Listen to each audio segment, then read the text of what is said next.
দাগ টেনে দিচ্ছি। এরকম অঙ্ক দিতে পারে যে আমাদের কাছে একটা দুটো বিন্দু আছে, একটা এ আর একটা বি। বলছে এ বলছে 2, 4 আর বি বলছে 5, 7। ঠিক আছে, বলছে যে বলো যে এই এ ও বি এই বিন্দুদ্বয়ের সংযোজক যে সরলরেখা তার দৈর্ঘ্য কত হবে। তাহলে আমি ধরে নিই সংযোজক সরলরেখা বার করতে গেলে আমাকে তো ড্রয়িং করতে হবে।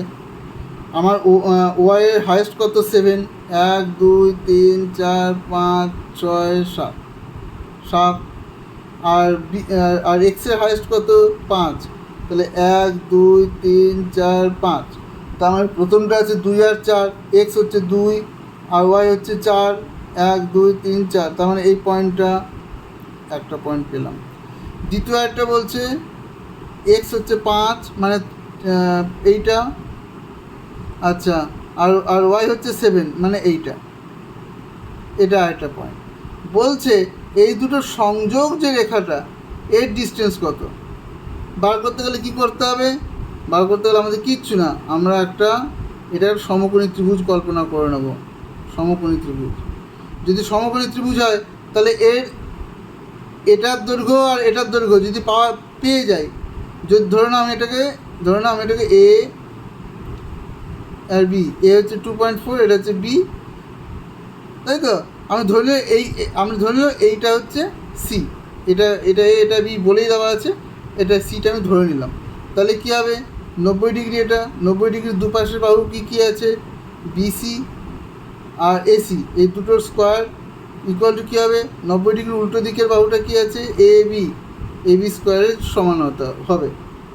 তাহলে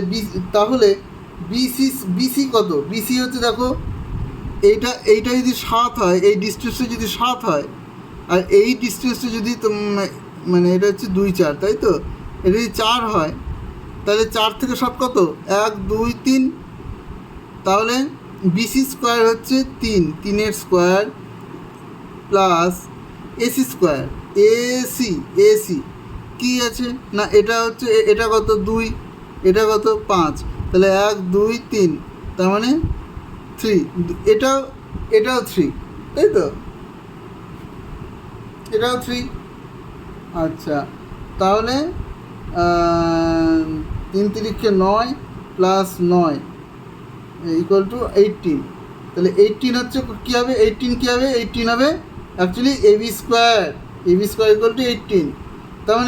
তার মানে এবি কত? এবি হচ্ছে √18, তাই তো? √18 মানে ধরে নিতে পারো ওই 3 √2 এরকম একটা অ্যান্সার বেরোবে। তার মানে হচ্ছে এই যে ডিস্টেন্সটা হচ্ছে 3 × √2।